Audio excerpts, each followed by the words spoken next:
नमस्कार दोस्तों, एक बार फिर से आपका स्वागत है हमारे Hindi news channel news 555 days में। दोस्तों,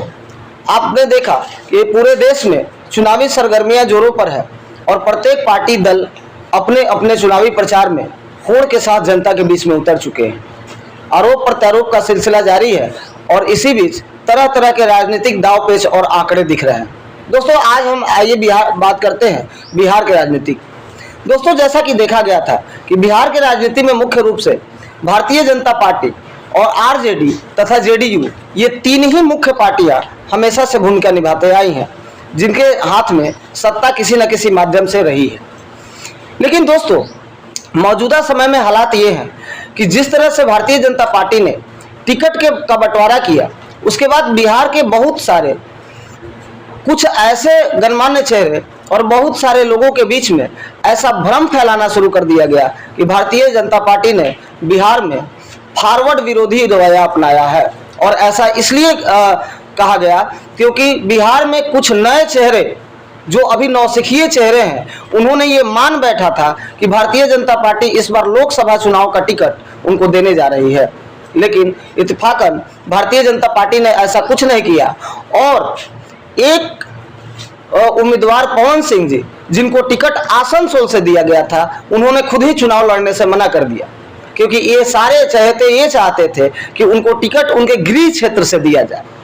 दोस्तों, आपको बता दूं कि गृह क्षेत्र में टिकट देने का सबसे बड़ी समस्या ये देखने को आई है कि जब एक बार अपने गांव, ग्रामीण या क्षेत्रों में ये उम्मीदवार पूरी तरह से एड़ी चोटी लगाकर जम जाते हैं, तो उसके बाद ये राजनीतिक पार्टियों को ब्लैकमेल करना शुरू कर देते हैं और अपने हिसाब से राजनीति को निर्धारित करते हैं,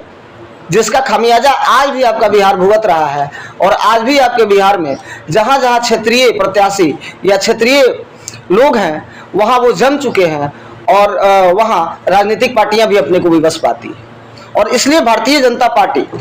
इस बार ऐसे नए युवाओं को टिकट न दे करके उन्होंने अपने पुराने प्रत्याशियों और विश्वस्त चेहरों पर ही उन्होंने अपना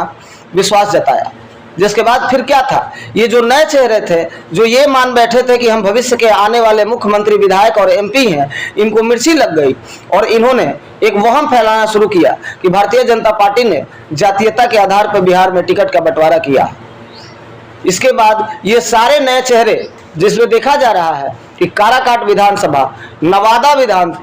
काराकाट लोकसभा, नवादा लोकसभा, चंपारण लोकसभा, बक्सर लोकसभा, इन सारे जगहों पर एक एक ऐसे प्रत्याशी खड़े हो गए हैं जो फॉरवर्ड वोटों को काटने के व्यू से खड़े हुए हैं। लेकिन दोस्तों, सोचना आपको यहाँ है कि यही लोग श्री राम मंदिर के पूजा में जा करके न्यूज कवर करके ये दिखाते हैं कि श्री राम मंदिर के पूजा में 12 टन फूल लगाए गए हैं, तो 2000 टन फूल लगाए गए हैं। पूरे श्री राम मंदिर का बखान करते हैं, देश में श्री राम भद्राचार्य जी महाराज का बखान करते हैं। उसके बाद देश के सारे राजनीति का बखान करते हैं, राजनाथ सिंह से बिहार के विकास पर चर्चा करते हैं और उसके बाद ये सारे लोग एक बार में बीजेपी के खिलाफ जाकर खड़े हो जाते हैं। इसका मुख्य कारण ये है क्योंकि बीजेपी ने इन लोगों को भाव नहीं दिया और इन लोगों को टिकट नहीं दिया। आज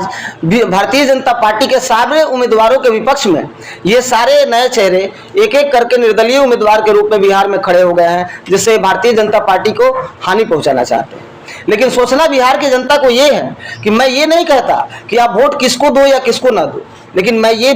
जरूर कहता हूं कि हमेशा वोट बिहार के विकास को ध्यान में रख कर दे, ना कि किसी जातीयता के आधार पर दे। क्योंकि आप देख रहे हैं कि ऐसे जितने चेहरे जो बिहार के राजनीति में थे और जिनको जगह नहीं मिला, ये सारे चेहरे आज बिहार के राजनीति में बीजेपी के वोट काटने के लिए पड़ गए हैं। और जो लोग तेजस्वी यादव जी को गाली दे करके बड़े हुए,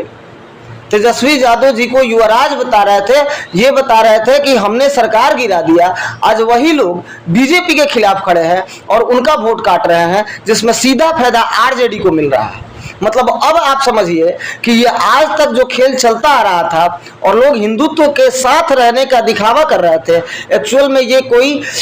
हिंदुत्व नहीं था, ये महज एक दिखावा था। जैसे ही चुनाव का समय आया, ये सारे लोग अपने अपने रंग पे आ गए। कोई जहानाबाद से वोट काटने खड़ा हो गया, कोई काराकाट से वोट काटने खड़ा हो गया, कोई नवादा से वोट काटने खड़ा हो गया और कोई सहरसा से